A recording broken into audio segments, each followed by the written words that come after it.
again from last, well, tonight is what? I don't know. January the 27th? Mm-hmm. 26. 27. This is our second meeting. Yeah. And what we said last time was a course will be composed of a couple of exams, which would be material on the text, material on videos or readings that I give you, and then any other incidental stuff that comes along. I've posted the second test bank for chapters 3 and 4, so there's now test banks up on Canvas for chapters 1 through 4. All multiple choice questions, you find the answers, and I'll pull selected ones of those and put them on an exam. The other part of the exam from the video, reading, and study question, the midterm, that material will concentrate primarily on macroeconomics, which I want to chat about a little tonight. On the second exam, that material will concentrate in a good part on the derivation of a demand curve from data, and then what do you do with it, and then how does that play into your strategy. So that's where we're going. Has anybody done any reading in the textbook yet? I wouldn't blame you if I don't have the book you yet. don't even have it. One chapter. What did you think after reading one chapter? Did you have any impression of the topic or the text? I thought it was good. Did you? I didn't think it was too, like it was, what, I think 12 pages, Yeah. which was good, so it wasn't too overflowing, Yeah. because sometimes that can be a lot. 20 pages of that would be a mind bender. Yeah, but I thought they did pretty well in the first chapter of laying it out. I Yeah. don't like it as much as your videos, but I don't know. I will tell you that in looking for a book for this course, my impression with almost all the strategy books is they're written at this level for this large a corporation, multinational, diversified to different interests, and it's hard to take that stuff and put it down on terms you and I would use in the everyday operation of a normal sized business, of anywhere from 20 to 500 people. The concepts are really good, but their explanations, their cases. What I'm also discovering as I look more at the textbooks is nobody knows what the hell strategy is. They really don't. There is no principles. There is no, here's what everybody should know about strategy. There's everybody's opinion. And so this is one opinion. I don't want to get married to or buried with this book. So we'll go gently along. I'll show you a couple of things I thought were interesting today, but the rest of it, if you're reading those questions and you're familiar with it from that perspective, that's all of that book I think you're going to need. There'll be parts of it that are better than parts that are worse. And the test banks do come from the book though, right? The test bank is from the book, absolutely. Yeah. So we'll look at a couple of things over there in a minute. Let's go first into the macroeconomics. Has anybody had a chance to watch any of the videos on macro? A couple. You want to get that done, but let me tell you where we're going. In the macro economy, and by that I'm talking about the United States economy, although we could apply it wherever we were living. We could apply it to the state of Florida as a macro economy. I think we got to understand how that economy works, so that as it is working, we see that whatever we're doing in it, as a business, as a nonprofit, or whatever, we understand those forces that are at work around us. I think, because I've taught that for 34 years, I think it's important to know, and it's nowhere in the OM program, which bothers me a lot. So I said, to hell with it, at least you'll get it in the management track, because we'll do some of it here, just enough to understand what's going on. So when we look at the macro economy, we usually are looking at three things. Jobs, or the unemployment rate. Inflation, how are prices behaving? And growth, are we growing, creating jobs, new products, etc., incomes, etc. So those are going to be our three macro measurements, are going to be some view of, do we have enough people with enough jobs? How are prices? Inflation means prices are rising. If you got a 2% pay raise, but inflation or prices went up 5%, how are you doing? Bad. You're still 3% behind the 8 ball. So we talk about nominal income, how many dollars did you get, and real income, what does it really buy? Real income means after inflation. So if inflation was 5 and you got a 2% pay raise, your real income is -3. Went down by 3%. And also, you know, like especially inflation, like homeowners, even like the homeowners policy in your home has the inflation clause that as the inflation goes up, that price goes on a yearly basis. If you look at it, goes up. And your premiums, Because, the premiums goes up That's because what it took to build your home maybe a year ago is not the same what it will take if it's completely burned down on the absolutely ground. right. Replacement costs are higher, so you've got to be, and same is true for any business, okay? You've got, if you're looking at a business with insurance and you've got insurance so you can replace something if it burns down, it's not simply a matter of equity or I want my equity back. You got to keep the business going. And if you've got a factory that's, you built it for $100,000, it's worth $400,000 and it burns, I don't care what you built it for before, you need $400,000 to go back into business. Inflation's weird. And the other one is growth, economic growth, usually in the first sense measured by gross domestic product, GDP. And there's where the first door opens. When we measure how big is the economy and how much is it growing, when we even measure the health of the economy, there's one central factor that's key to everything, and that factor is spending. If people aren't spending money, this economy is dying. If people are spending money more slowly, then jobs are going to be disappearing. Think about it. This sounds ironic. Is it a good thing to save money for you and me? Is it a good thing as a principle to generally save some of your money? Yeah. Mama taught you that. Right? Every time I got my allowance, it was put a little bit over here in your piggy bank. What for? Emergencies, things you were saving up to buy, and in a bigger sense, as I became an adult, opportunities. Sometimes things will come along. Your neighbor loses his job, you buy his truck real cheap, Saving's a good thing for you and me individually. Well, what would happen to our economy if all of us at the same time decided to increase savings by 20%? What would that do to the economy? Spending would go down, jobs would disappear, and as some people lose jobs and stop spending, that means even more businesses have fewer customers, they lay off more people, and it repeats itself, what we call a multiplier effect. Now what we just described is called a fallacy of composition. A fallacy means an error in your reasoning. It's a good thing to save money, true, for you and me, absolutely. But it is not a good thing if we all save more money at the same time. True for one, not true for all of us when we do it at the same time. And we want to be aware of those kind of tricks in logic, if you will, in our thinking as we think about the macroeconomy. What's true for individuals is not always true for the economy. That point comes up early on in the videos on something called stimulus versus austerity. We had an economy that beginning at the very end of 2007 went down the tubes. We call it the Great Recession. We started losing jobs like crazy. We saw the real estate boom and bust, the banks going crazy and having to bail them out, and everybody got scared, everybody stopped spending, the economy tanked, and one group of people said, well, what we really need to do to fix things is for the government to spend less money because they're so far in debt. Well, remember, out of all that spending in the economy, the government, state, federal, local, the government's about 15, 16, 17% of it. If you cut that spending out of the total spending flow, what happens to your recession? It gets worse. And yet these people, this is in Europe even more so, they're saying, oh, it's bad news, the economy's in bad shape, government needs to stop spending. That was exactly the wrong thing to do, 180 degrees. That was the austerity thing. To be austere is to be real stingy with your money. Cut back your spending, okay? I'm going to make a deal out of that. We may not get to it tonight, but the idea that some very prominent economists, but in particular some politicians, were advocating an antithetical policy that prolonged that recession is something you and I in the business world will want to be aware of what's going on. What's that going to do to you? It's going to take your customers away. It's going to shrink your business even more. Are you prepared for that? We will balance that with discussion on, but isn't the government already so far in debt that they shouldn't be going further in debt? How big is the government debt? And we'll talk about how big is it, and is that really big relative to the size of the economy? Question, would it be a bad thing for me to be $1 million in debt? Depends on what? Your income? On my income. Right. Given my income, it'd be a terrible thing. Okay?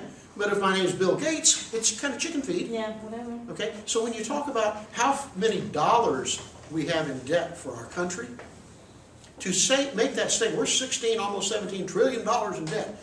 To say that in isolation is a mark of ignorance.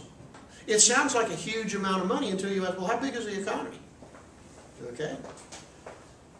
So part of what we want to be able to do is listen to the media and the politicians and ascertain who's bending the truth, who's presenting opinion and pretending that it's fact, Perfect. and that sort of stuff. So as we go into this, our key element is spending. And spending is how we gauge or measure GDP.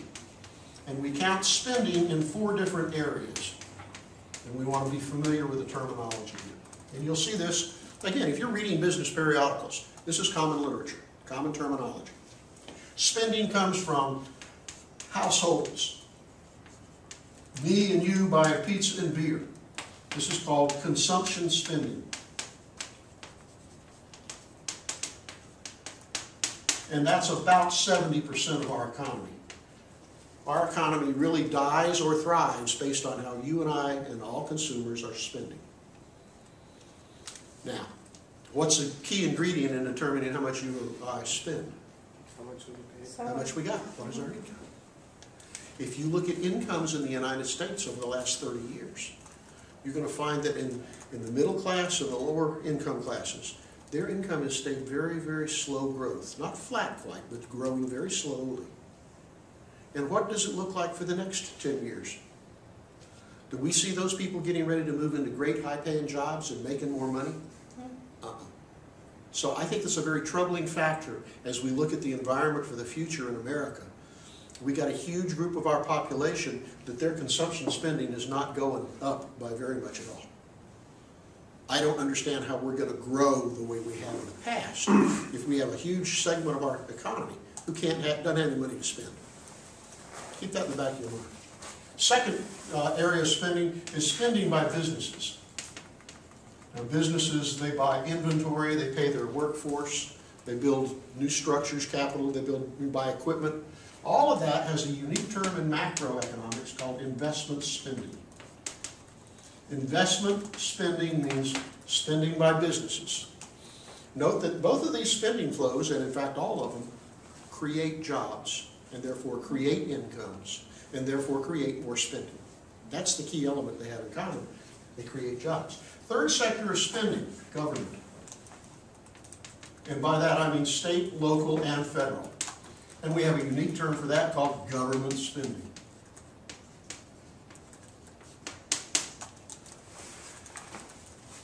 Now, as a quick note, the federal government can spend more money than they collect. They collect money from taxes.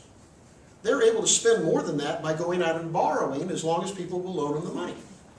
And as a result, we've done that over the years, and we've got a very, very large debt. Mostly through the refusal of the politicians to buckle down and pay that debt down when we could have afforded to. Printing more money. By printing to a degree, to the extent that the Federal Reserve is buying up that government debt. But look at state and local governments, because they are the larger employers. Most states, all but 4 I think, have to balance their budget every year. However much money they bring in taxes, sales taxes, property taxes, most states have an income tax, they can't spend more than that. Now since 2007, what do you suppose has happened to states in terms of the sales taxes they collect, the property taxes they collect, the income taxes they collect? All of those have been going down. And what have states had to do in response? Cut their budget. Cut their budgets. Okay? Florida especially is a great example of that. And as state governments begin to decrease spending, local governments are on the same thing, they're doing the same thing, and so the economy gets driven deeper and deeper and deeper. That's what we've been going through since December 2007. I don't know, but it seems to me like Alachua County just increase taxes every single second, and doesn't seem to be, like they know what they're doing and they have a real budget. Especially like, for example, GRU. Okay, so let's do this project and that project and stuff like that, and let's increase the utilities to everybody. I mean, I don't know about you, but I pay over almost $500 in utilities on a monthly basis. Turn your thermostat down. It's down. I couldn't do it even down, this is it. No more. And it's just like they don't seem to care. This was one bad project after the next. Let me explain something about Alachua County to you. Most local governments get most of their revenue from property taxes. But if you look at the University of Florida, Santa Fe, the USDA and VA and all of those properties, there's not a hell of a lot of taxable property in Alachua County. And so the people that live here, we benefit from those government jobs and those government entities, but we pay for it because our property taxes and GRU taxes and whatever else are disproportionately higher than they are in other areas.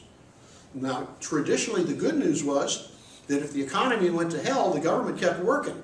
And so Alachua County didn't really experience much recession. Okay? It hit a little bit harder this time. But for the most part, it's a trade-off. We pay higher taxes, we have more security from the ups and downs of the economy, usually. Is it a good trade-off? I'm not arguing that. Does our government run well and manage its budget well? I'm not getting into that. Okay?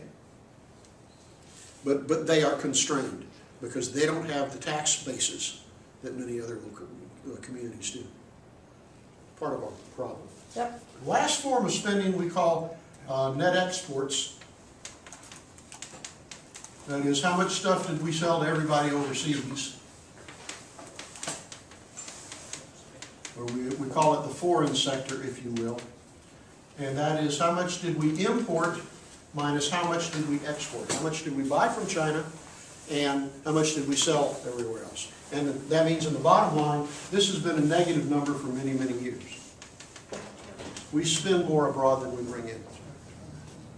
But to the extent that we create more exports and sell them overseas, we create more jobs for Americans. Okay? If we take these, and I'm going to use their initials as C plus I plus G plus X sub n, net X, that is our total spending for the economy. And in macroeconomics, we have another name for it. That is the aggregate demand for goods and services in the United States. Aggregate demand, which you'll see me using AS all the time, just to indicate the total level of spending in the economy. If the spending is too low, we have a recession. If the spending gets too great and people are trying to buy more stuff than we can produce, we get inflation. So part of the solution is we got to keep that spending level calibrated. So it's not too much and not too little. You've got the 70% up there for the household consumption. Yeah, I'm going to give government 17. That's 87. I used to be this was 6 and this was -3, something in that range. Ballpark figures. I didn't see it on the videos, but No. they were 2 years old, so I figured it'd be off a little probably anyway. Oh, these numbers are probably off a little bit, you know. The biggest conclusion we get from this is that consumption spending is absolutely key, but you just can't walk out there and chop government spending and think the economy's not going to notice it. So, with this in mind, you've all had microeconomics and you've all had managerial economics, so a supply and demand graph should not be a real challenge, right? And macro. Except it's a macro supply and demand. And so our graph is going to read for quantity down here is how much stuff are we producing, GDP. And then on this axis will be price or the rate of inflation. If prices are going up, we have inflation. And we're going to have an aggregate demand curve which says that when prices fall, people spend more. And we're going to have an aggregate supply curve. That may change as we talk. But to make it simple, let's just draw it the way we did in micro, aggregate supply. Which says as prices start to rise, producers are willing to produce more stuff. From that we have an equilibrium, which translates into what is the inflation rate today, or the price level today, and how much stuff are we producing today, what is GDP today. So the inflation rate, I'm going to make up numbers. Inflation rate is 2%, and GDP is, I don't know, pick a number, 20. What the hell? What happens if for some reason we can find a way? By the way, let's put this. Aggregate demand is a summation of all the spending. If any one of these increases, that aggregate demand curve increases just to the right. So if, for example, we came out to consumers and businesses and gave them a huge tax cut, then the aggregate demand curve would shift to the right. If it did that, just for illustration very quickly, equilibrium goes from point A up to point B. Are we better off or worse off at point B than at point A? Tiny bit better. How? I don't know, the inflation is higher though. Yeah. Better in the long run, but not in your temporary that you show in the video. The way I say it is, are we better off or worse off? And the answer is yes. We're better off because we're producing more stuff, Yeah. which means we created more jobs. We're worse off because prices are higher. Oh, that depends now on the shape of the supply curve. If the supply curve was really flat, we wouldn't have any more inflation. We'd have a whole lot more jobs. And we're going to be changing the shape of that supply curve to explain two alternative views on how our economy works. As long as you can read this graph with me, it'll be pretty easy. All right. The two views we're going to look at are sort of the classical or neoclassical arguments about the macroeconomy. And we're going to compare and contrast those with the Keynesian or neo-Keynesian views. And these are the real basics. The neoclassical really refers to economics in the 19th century, when most economies were predominantly agricultural, self-sufficient, and the Industrial Revolution was just beginning. It wasn't anything like today. And so the economists at the time were trying to explain, why is the economy good or bad? And they thought of the economy as just being like maybe the corn market. Markets are markets are markets. And so these folks are very market-oriented. They believe markets explain everything. And they believe markets work really well because they do so without government telling them what to do. Their view was that left to its own devices, without the government screwing it up, the economy always tries to move towards full employment. Let me show you what I'm talking about.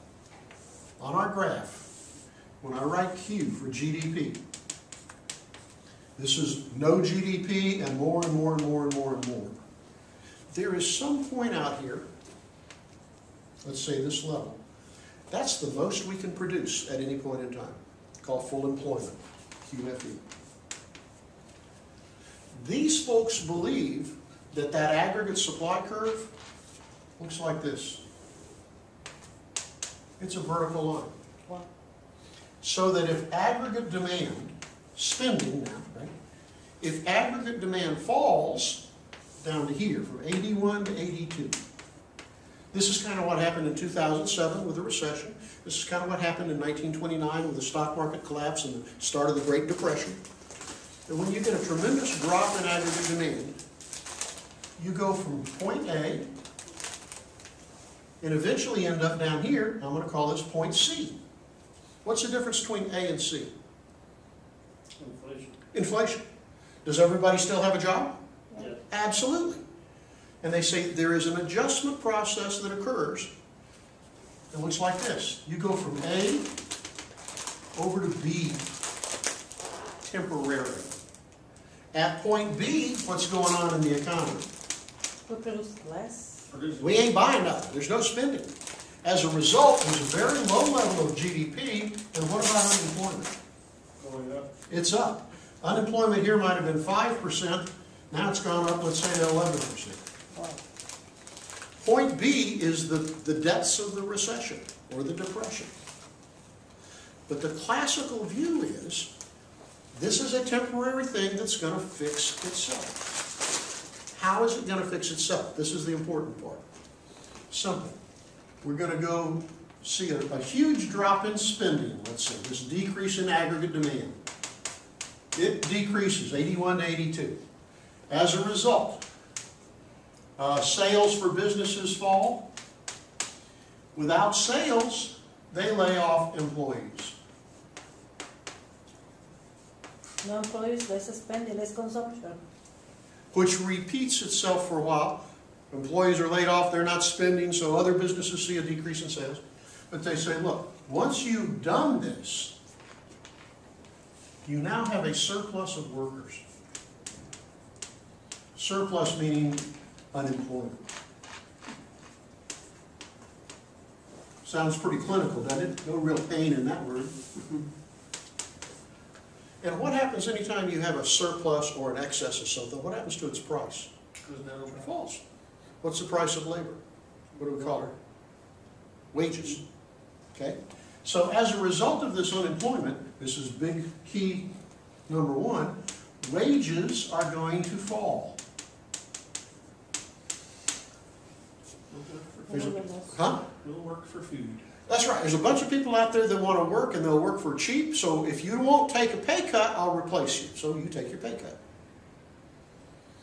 If this happens and we're able to, in our business, just our business, we're able to reduce wages to everybody by 50%. What can we do now to build more business? Produce more. Before we produce it, we've got to be sure we can sell it. Lower our prices. Wait a minute. If we can get our wage costs down, then we can reduce our prices. And once we reduce our prices, we'll have more customers. That's the system. That's the way it works. As we get more customers, we have to produce more. We call on our suppliers, get more supplies. And what about our workforce? We got to hire them back because we're busy producing or selling or whatever we're doing. And as this sales increases, which means spending increases, and as spending increases, sales increase, and we hire more people, and on, and it keeps repeating itself. Here's where we've gone. We've gone from point B down to lower prices, remember, lower rate of inflation, more jobs, and we've gone back down to point C. We got everybody working again. Everybody's making less money, but it's okay because prices are so much lower. Soon, fixed itself, no government required. That's the classical view. I want you to understand that adjustment process. Okay, so far? Not rocket science. And we didn't think so. Until 1929, 1930, 1931. By 1933, the unemployment rate in the United States goes to 25%. And remember, this is in a society where in most families it was a single family income. And 25% of them haven't got jobs. It's devastating. But don't worry, because it's going to fix itself.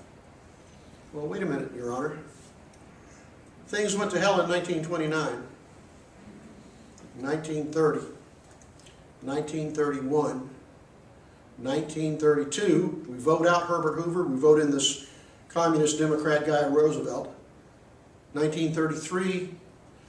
By now, are you beginning to wonder if this really works? 1934. It's getting a little better. There's a little more jobs. It's growing, kind of like today. Is that when Medicaid and food stamps and all of that? No, those came with Johnson back in the 60s. This is when you had minimum wage come in at about 37. You had Social Security came in. My point is this.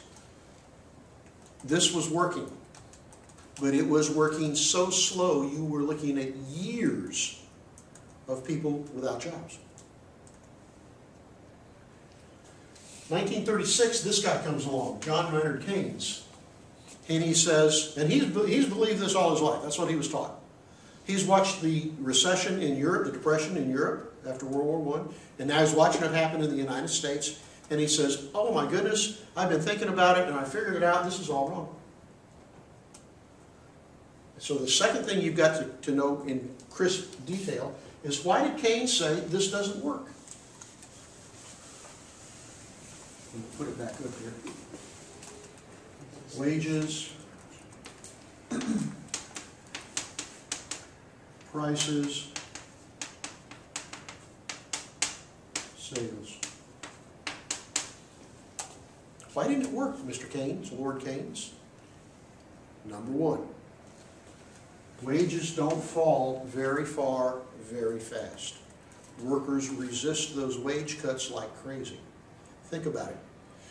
When we got into this mess, you laid off 50% of your workforce, right? Which 50% did you lay off?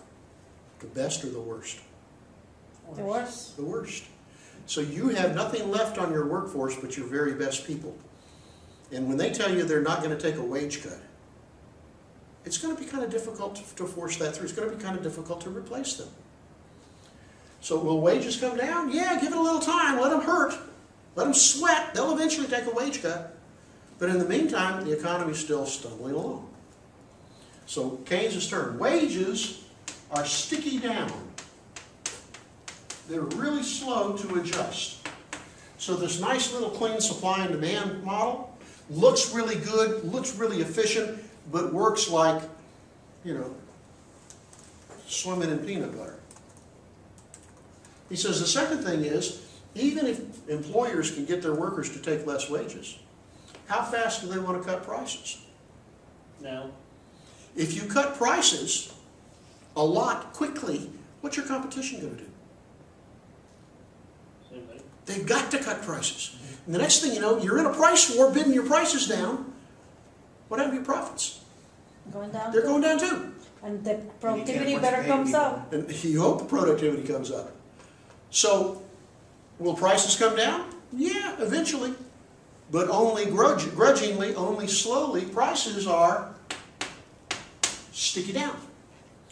So, this is not nice and smooth and efficient either. Okay, so far, argument number 2. Argument number 3. I'm going to call it the even if argument.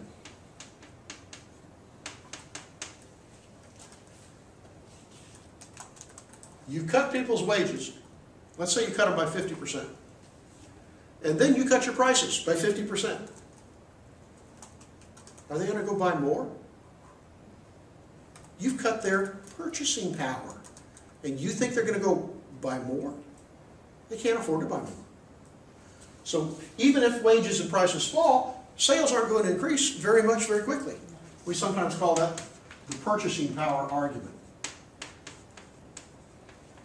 And so when you go from A to B, according to Lord Keynes, where do you go from there? Nowhere. Down. You stay there. You stay there for a long time. So it doesn't move anywhere. Right. So now, I'm going to redraw this graph the way Lord Keynes would draw it. I'll show you the change here very quickly. He said basically your supply curve looks like this. And when you go from A to B, that's where you're at. You ain't going anywhere else. Bingo. So this is the Keynesian supply curve. Okay so far? Keynes, after he destructs these arguments, he says, I can tell you what you can do to fix this. What you need to do is to get the aggregate demand curve back out, or in his terms, you need to create more spending in your economy. Who's going to spend more? Consumers? Hell no, they ain't got no jobs. Businesses? Hell no, they ain't got no customers. Are your trading partners going to spend a lot more buying your stuff? Why should they? Who's going to spend more money? Government. The only one that can, government. He says, so if you want to get from B back to A, the only player in the game that can do it is government. Government's got to spend more money, as government spending goes up, or they got to give me and you and businesses big tax cuts, or some combination of the two. And if you do that, bingo, you get back out here, you get more people working, more people paying taxes, you're collecting a lot more money, and so now if you had to borrow money to do this, you pay it back. Simple solution, very short term. Okay? Problem was, we believed that, we used it, it worked, but we didn't pay back the borrowed money that we used to do this. We just let ourselves, and this was political, not economic. And that's what put us into the debt problem we have today. But understand the two fundamental views on the economy. Either it fixes itself, and so you don't need to go into debt, and government can be very small and not interfere and not do much, or It takes a long time though. or it takes a long time to work if it works, and it's not worth that pain if we can go ahead and fix it in short term and repay our borrowed money. Is there like a middle ground? Nope. That's They what are I'm either or. picturing, is that the reality is somewhere in between the two. Usually we views. would say that, but in fact they are contradictory. Well, like the libertarians, Mm-hmm. they're very free market, Mm-hmm. but they do want some government, Mm-hmm. but not all because of regulation. They want less regulation. They want less Government regulation. still needs to spend. That's how I picture the middle, because they're not totally neoclassical because they want some government. There is very much a spectrum of how much government do you want, from none to lots. Real technical terms there, okay? This is not the decision to go, we're either going to have capitalism or we're going to have socialism, communism, okay? People that make those arguments, in my opinion, are ignorant. Because that's called a false dichotomy. That implies you have to choose one or the other. And the fact is, we are in the middle somewhere. We have always been in the middle somewhere. It's just that, where are we now, and where do you think we ought to be? And we can debate where on that spectrum we want to go. I love the idea of less government intrusion and regulation and expense. But every time somebody talks about, well, let's get smaller government, I ask them, well, where would you cut it? And I don't care what you come up with, there are other kind of people who are going to say, no, we need that, that's valuable. So how do you make that decision? Well, this isn't a course in political science. This is a course in the economic realities of what evolves or devolves from that political process.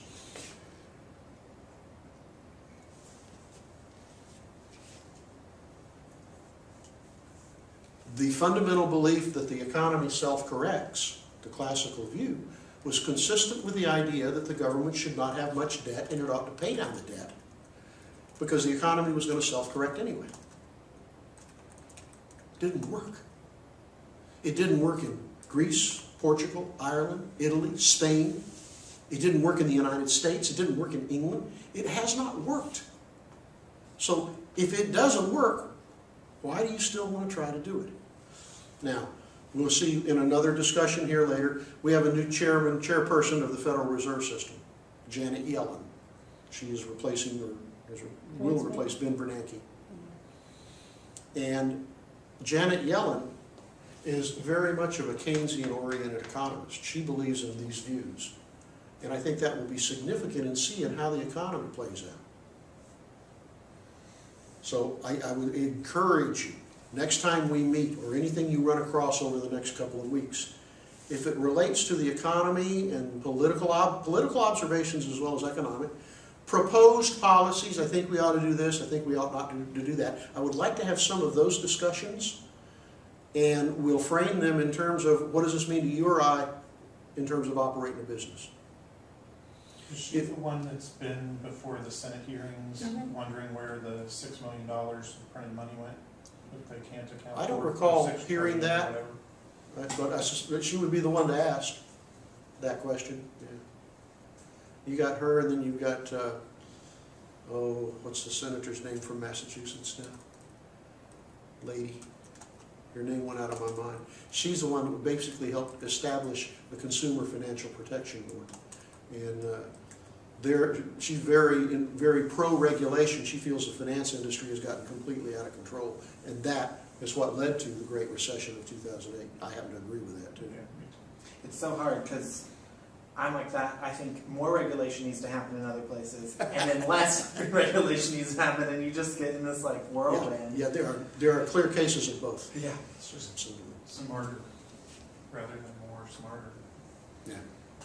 You have so much inefficient regulation. One of the other things we'll be looking at as we go along is interest rates. We know that's clearly of distinct importance to us because in business we typically operate on OPM, other people's money, borrowed money. And so we'll ask about what would these things do to interest rates. I would ask you to remember this. When we're talking about the graph, and I'm going to draw it differently next time, keep in mind where are we on this axis right here? because there's a maximum full employment. And if we're already here, if we get even more spending from here, more spending out here, what does it do? It doesn't create more jobs because we're already producing all we can. All it does is create inflation. So we're going to couch a lot of our discussions in terms of the impact on employment down here. Inflation has not been a problem since the 1970s. A lot of people are making noise that what the Fed has done over the last few years, massive increases in the money supply, is going to cause inflation. They've been saying that for 5 years. I don't know if we want to get into the real depth of it here, but I can explain to you why it hasn't and why it won't until our economy starts getting back closer to full employment. I don't think it's a danger. Are we going to be doing our discussions based on posted official unemployment rates? Because there's been discussion that I've heard on the news that the numbers have been played with because of people that have left the job force that are quite capable of working because of changes in the economy. I would say, in fact, the numbers have not been played with, and they are very misleading because they were built 70 years ago, to measure an economy that was much different than the one we have today. And so when we read the unemployment rate today, it's 6.7%. Well, there's a lot of people that aren't looking for jobs, and so we don't count them as unemployed. And so maybe the rate is closer to 22%. And I think that's a real issue too. And I think as a business, that's a real issue. Yeah. Is that if those folks don't have jobs, the future's not bright for you and your business, whatever you're selling, as a rule. So, should you be making plans today in your business for the economy to take off this year or next year and boom? I personally got some severe doubts about that. But given that, then tell me why, except for the last few days, why has the stock market gone to all-time highs? It's like they're ignoring the fact that we have this huge sector of people whose incomes are just staying pretty poor. Well, and also with, like I think about school, there's not enough talk about school debt too, that bubble that is happening. And talk about people who can't pay back things. We're not getting jobs. So I think that bubble is very dangerous. I think you're exactly right. And it's not being That will be the next about big bubble. So that they're saying can take off and people get jobs, but these people, I mean, I have friends who are 150,000 easy and now, are making less than I am. When we came out of the Great Depression, 1939, 1940, going into World War II, and following World War II, by that time, under the Roosevelt administrations, 3 of them, we had gone from the Great Depression about unemployment to the Great Compression about incomes. We had raised taxes on the wealthy, we had instituted a number of programs to help the lower income, and we had compressed people into the middle class this way. And that huge, strong, reasonably wealthy, good income middle class, their spending is what took us through the 50s, 60s, and 70s. Okay? So that's how we came out of it. Today, when you look at the difference between the poor and the rich, we're back to what we had in 1928, which was a significant factor in the Great Depression. That's where I think the real danger and focus is going to be. That huge income inequality. I don't care about morals, okay? I don't care if you think it's immoral that so many people that make so little money. Or they're not working, so to hell with them, and so I don't care about that. The fact is, if they're not making any money, you don't have any customers. And if you don't have any customers, you collectively, this whole economy is going to sink. So until we address that issue, that's my big worry. Student debt is just a part of that. Yeah. But yeah, it's certainly there. So what, 2% of the population has? Say again? 2% of the population has like 80% of the wealth. The rest. There's all kinds of statistics like that. Yeah. And they're just horrendous. And again, morality aside, they're not good economically. Even the stock market's starting to see a hit again, though. Oh, this yeah. morning they said it was like a $3,000 loss in the average person's retirement fund, the worst they've had since like 2009. My father passed in August, and immediately I called all of his investments and liquidated them because I just don't think the market is realistic. Yeah. All right, that's the macro for tonight. If you're not here and you watch the video, then you can go back and watch the ones that are assigned, and I think they come in and make pretty good sense. Just stay with the VRSQ schedule. On this textbook stuff, what can I say? One of the things we're looking at is, here's your business. What kind of forces are at work out there that are going to affect you and your ability to perform over the future? And there's some discussion. There's one you're going to get into in Chapter 5. It's Porter's 5 forces or 5 factors model. I want you to know those 5 things, what they are, and be able to talk about Porter's model pretty well. And let's plan to do that next time we meet. I'm sorry, can you repeat that, please? The Porter's 5 forces analysis. Let's see what those are. And I read the reading over, I did it over like 2 days, but like not just in one sitting. I think that really helped. Because it can be a lot of information really quickly. You can't sit down and read that book and say, I'll spend an hour and knock out a chapter. It's a lot. You'd be calling me and crying. it can be 12 pages, but it's a lot of information. It is, and some of it is, I'm sorry, some of it's just trivial, just drivel. Yeah. But they're trying to get across some important concepts. I'm just talking terms for a minute. They talk about success factors. What are the key success factors in your business, or a business, that makes it so great? You know? And then I got to thinking about that. How is Santa Fe College doing in terms of competition and productivity and success? How would you measure success for Santa Fe College? That the students graduate and they get good jobs out of, with their education that they have. How do you measure that? Kind of a looking the future, kind of a students keep tabs of the students, what they have done, and then in 5 years says, so you finish a degree, what are you doing now? And we've seen Obama suggest this, that we should measure colleges based on how well their students do out of college, whether they get jobs in their fields making money. I got as a matter of fact, I got a survey today that I had to answer for. Well, that's good, because historically this college has not done very good at following its students out and finding out how they're doing. We lose complete contact with them. And so we don't, you don't have any measure of success. You don't have any measure of, quote, profitability. I'm not sure how else we measure how well we're doing. One indicator would be enrollment. If we keep students coming in, that's a good thing, okay? Because that is spending. It is. It's people paying. Yeah. And in a sense, they're our customers, they're bringing us money. That's a good thing, keeps me in a job, But is Santa Fe successful? And I don't know the answer to that because I don't know how we measure it exactly. But if it is successful, what would you say are the key success factors in this college? Since you've had some experience with it, anything's come to mind? What makes us continue to bring students in? The price, Why, first faculty, why do you say that? Because I've been coming here since 2002, on and off, Yeah.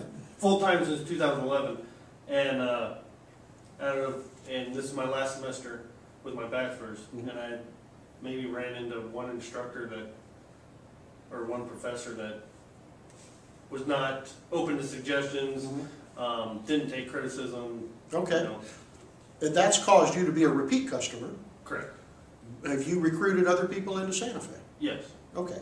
Then to that degree, we can accept that as maybe one parameter or one of the key success factors. Okay? You think price. Why? well, because University of Florida is, really, really expensive to go there. Anywhere else you go is expensive compared to Santa Fe. We got a definite key I've success been to factor. 3 colleges. And I started at Santa Fe, went to a college, came back to Santa Fe, went to a college, came back to Santa Fe. And which I went to private, so it was crazy expensive. Yeah. And I only stayed a semester once I actually saw the bill coming.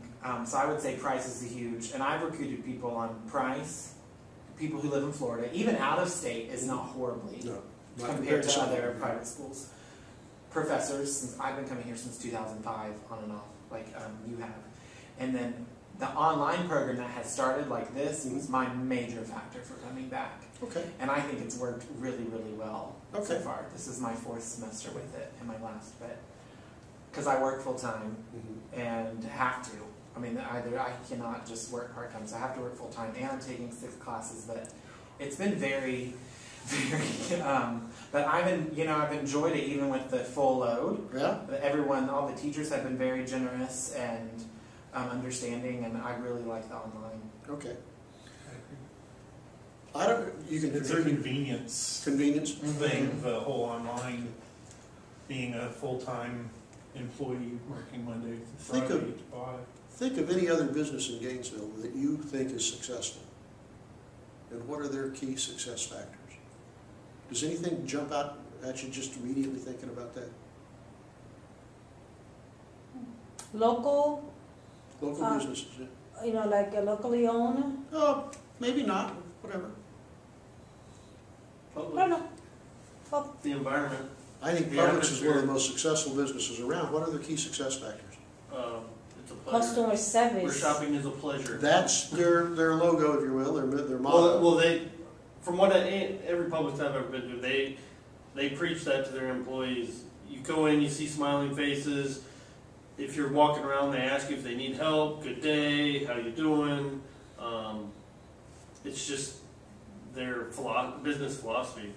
At 17 years old, I went to work for Publix on 34th Street, and they taught me that every time the customer leaves, you say, "Thank you, come back and see us again."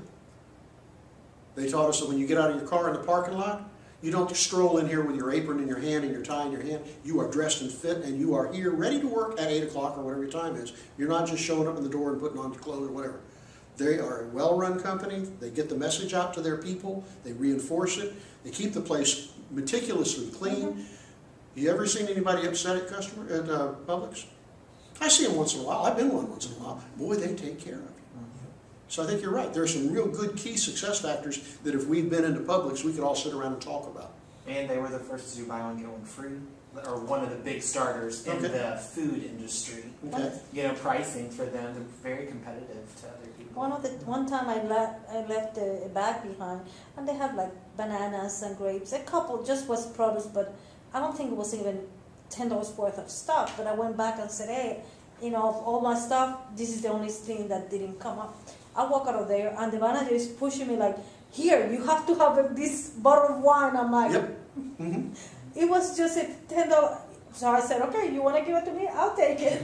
They know one of the greatest keys about business.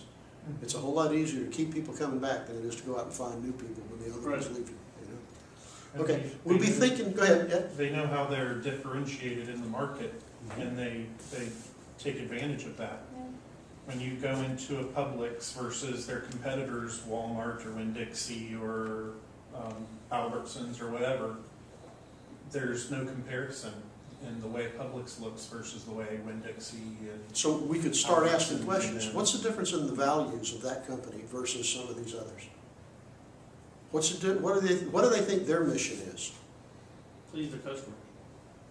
And keep them coming back. To keep the experience a happy, positive thing. Yeah.